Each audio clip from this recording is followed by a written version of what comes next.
El tema es sí, perfusión miocárdica en pediatría. Voy a hablar sobre protocolos, un poco, sobre protocolos de perfusión miocárdica en pediatría, el uso en algunas cardiopatías congénitas, en la enfermedad de Kawasaki y algunas conclusiones. Bueno, como ustedes probablemente saben, la perfusión miocárdica es una técnica que está muy bien establecida para evaluar la cardiopatía la cardiopatía coronaria aterosclerótica en pacientes adultos. En pacientes pediátricos el uso es mucho más restringido y se puede usar también, y se usa, para evaluar la cardiopatía coronaria, pero obviamente las causas, las indicaciones son distintas. Básicamente son cardiopatías congénitas y la enfermedad de Kawasaki. La perfusión miocárdica se basa en el principio del uso de un trazador que se llama cestamivir o MIVI. El MIVI o cestamivir es una molécula que es lipofílica y catiónica al mismo tiempo, y eso hace que pueda atravesar las membranas plasmáticas en forma pasiva, pero debido a la mayor electronegatividad de los miocitos por la presencia de las mitocondrias, muchas mitocondrias, el cestamivir queda atrapado en el intracelular. Entonces es un marcador de flujo. Y lo interesante es que una vez que uno lo inyecta, después de 2 minutos, queda atrapado en los miocitos y de ahí no se mueve más. Y eso hace que uno puede, digamos, capturar un momento. Uno puede, por ejemplo, hacer una prueba de esfuerzo y capturar el momento del máximo esfuerzo y ver cómo está la perfusión miocárdica en ese momento, aunque uno haga la imagen una hora después, por ejemplo, porque el cestamivir queda fijo en el miocito. Así que estos estudios normalmente son 2 estudios. Se hace un estudio de reposo y un estudio de estrés. Como el estrés puede ser un estrés farmacológico con dipiriamol, que es un vasodilatador coronario distal. Puede ser con adenosina también, que hace el mismo efecto. O puede ser con una prueba de esfuerzo. El protocolo en sí consiste en, como les contaba, en dos fases que se pueden hacer en 2 días o en el mismo día. Normalmente nosotros en nuestro centro partimos por el reposo, le hacemos un estudio de reposo, le inyectamos cestamivir y hacemos la imagen SPECT. SPECT significa tomografía por emisión de fotón único. Y después hacemos el estrés, que puede ser, como les contaba, con dipiriamol o con test de esfuerzo, depende de la edad del paciente, etc. Ahora, el SPECT necesita que el paciente esté inmóvil aproximadamente 15 minutos. Y eso en los niños muy pequeños es muy difícil, que ellos cooperen y que se queden tranquilos para que no se muevan durante la adquisición. Así que generalmente los niños menores de 8 años los evalúa la enfermera de radiología y decide si es que él coopera o no coopera, digamos, y si no coopera hay que anestesiarlos, básicamente. En esos casos hacemos todo el estrés, todo el proceso bajo el equipo. Hacemos primero el reposo, hacemos el SPECT, después le hacemos el estrés con dipiriamol cuando sigue anestesiado y le hacemos después el estudio de estrés. Hacemos todo el proceso con el paciente, con el niño dormido bajo el equipo. En los niños más grandes se puede hacer también este mismo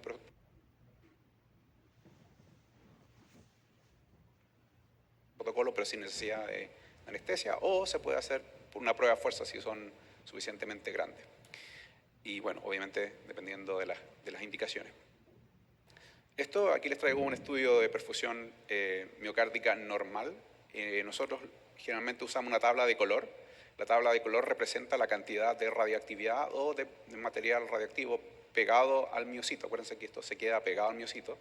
Y estos están normalizados al mismo miocardio. O sea, el 100%, el blanco, digamos, es el máximo de cuenta dentro del mismo corazón. Ustedes ven, usamos los mismos ejes que la ecocardiografía. Usamos el eje corto, el eje largo vertical y el eje largo horizontal, que vendría a ser como las 4 cámaras. Y ustedes ven que lo que se ve esencialmente es la pared del ventrículo izquierdo. Eso es porque el ventrículo izquierdo es más grueso y la resolución del examen no es tan buena como en otros estudios, entonces tenemos límites de resolución. Por eso es que el ventrículo izquierdo normal, digamos, o el ventrículo sistémico en este caso, es el que se ve. Y el ventrículo derecho, ustedes ven, se ve, pero se ve mucho más delgadito, tiene mucho menos cuentas, por eso se ve de color verde. Entonces, esencialmente nosotros con este método podemos evaluar digamos, el ventrículo que hace de sistémico. Bien.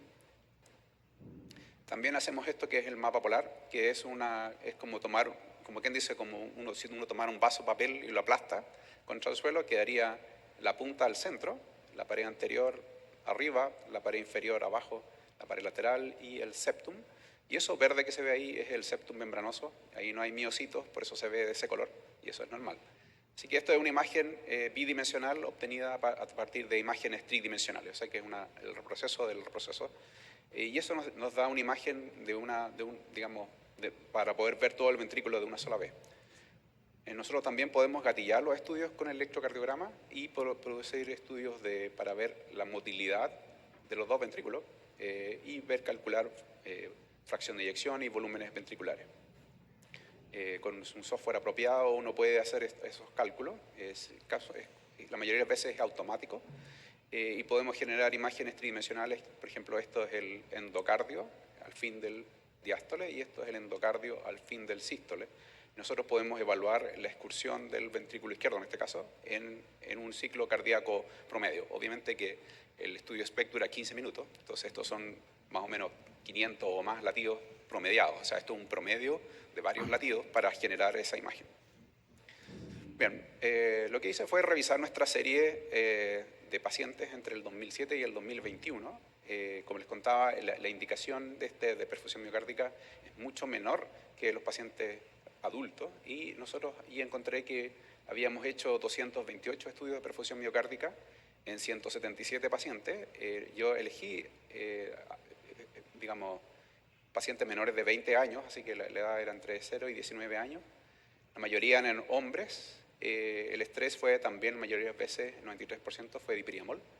Y los diagnósticos más comunes fue transposición de grandes arterias, en un tercio casi de los casos. La otra fue enfermedad de Kawasaki, un 30%, y lo otro fue anomalías coronarias y otros, que hubo una miscelánea de cosas. Bien, así que voy a partir por las cardiopatías congénitas.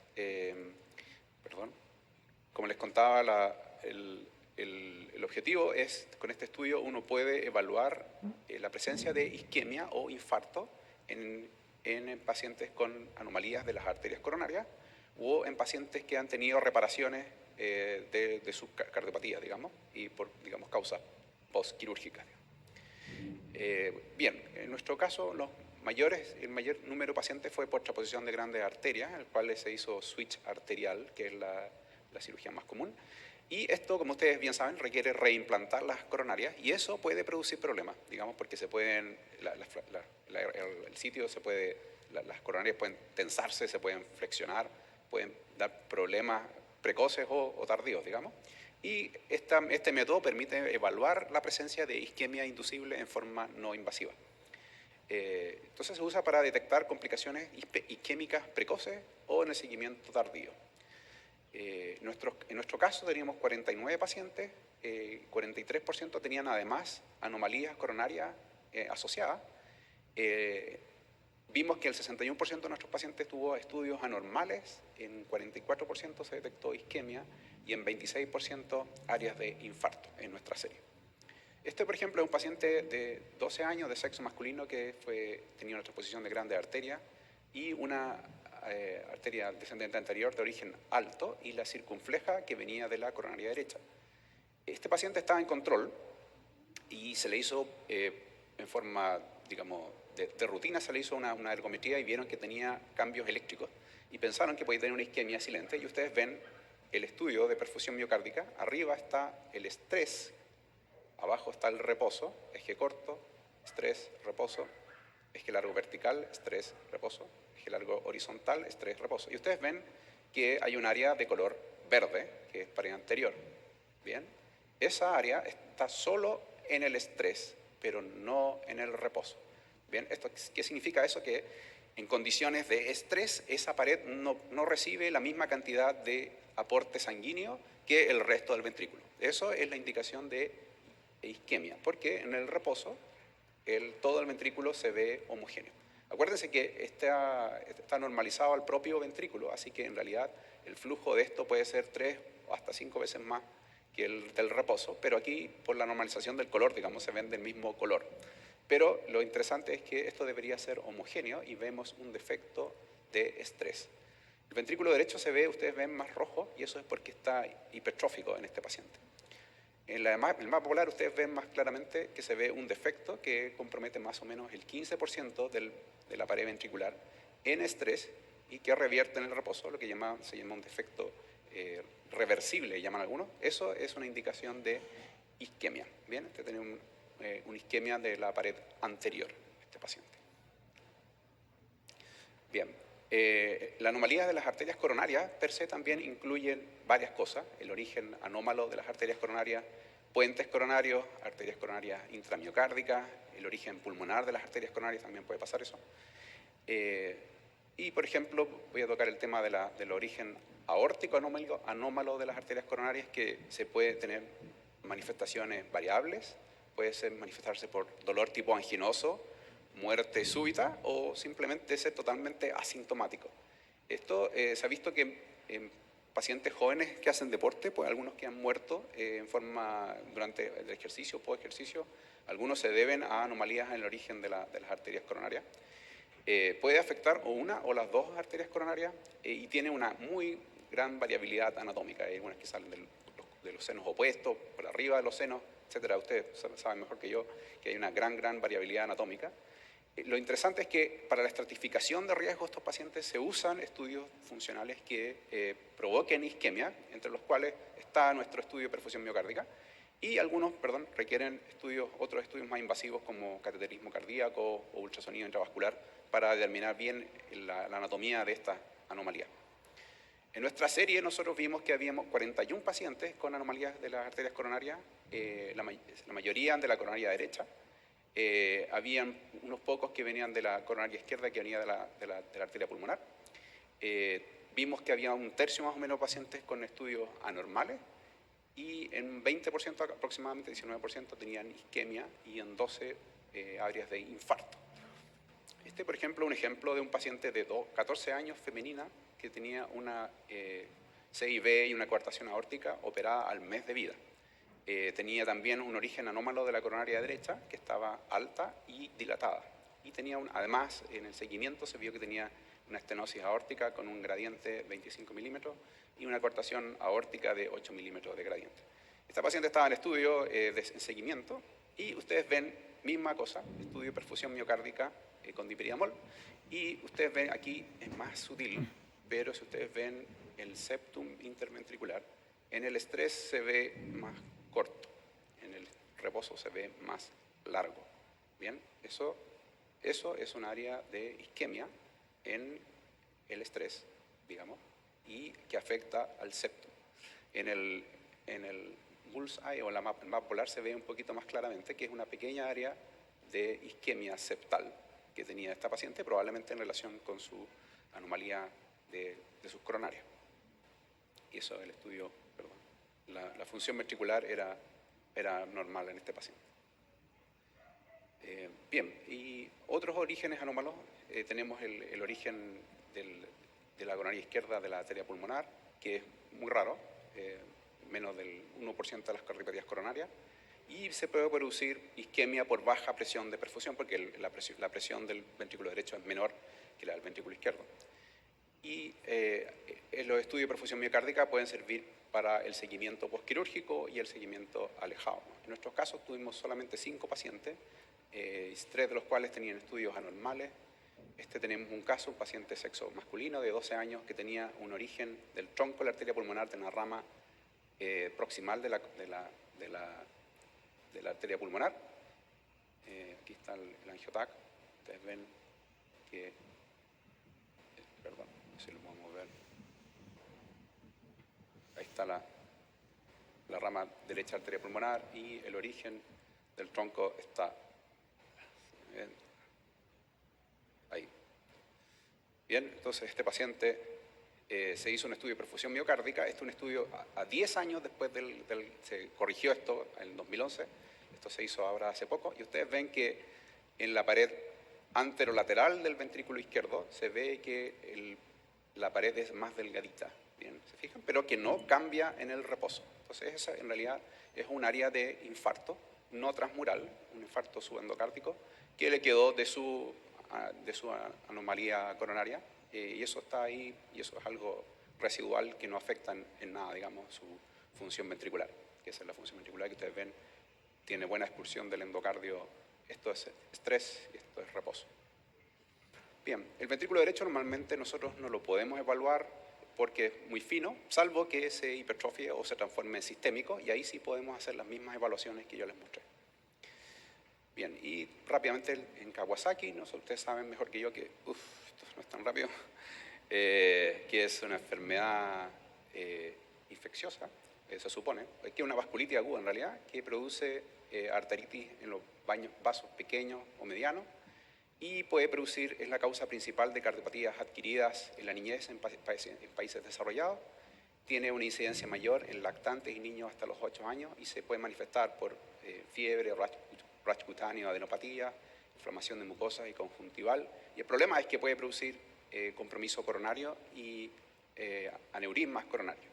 La mayoría reverten solos, pero algunos tienen complicaciones a largo plazo, sobre todo cuando no son tratados en forma precoz. Y pueden producirse, los estudios de perfusión miocárdica demuestran que pueden haber defectos de perfusión aún con la resolución de los aneurismas y con coronariografías normales, ¿bien?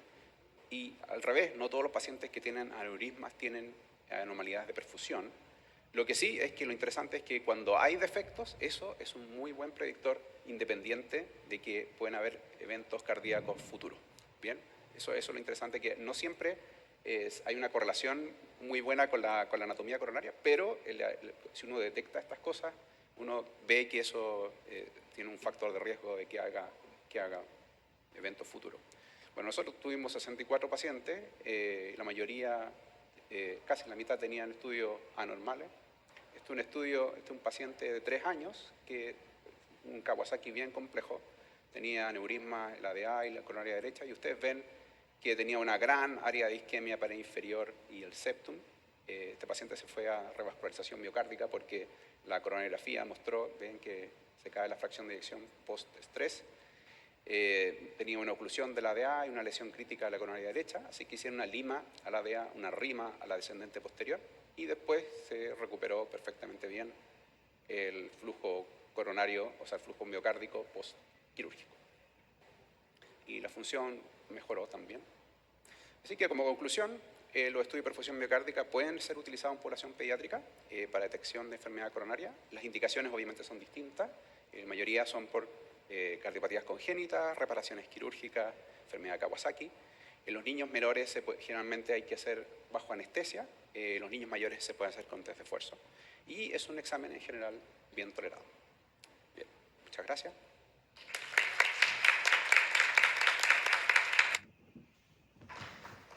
Gracias, doctor Quintana.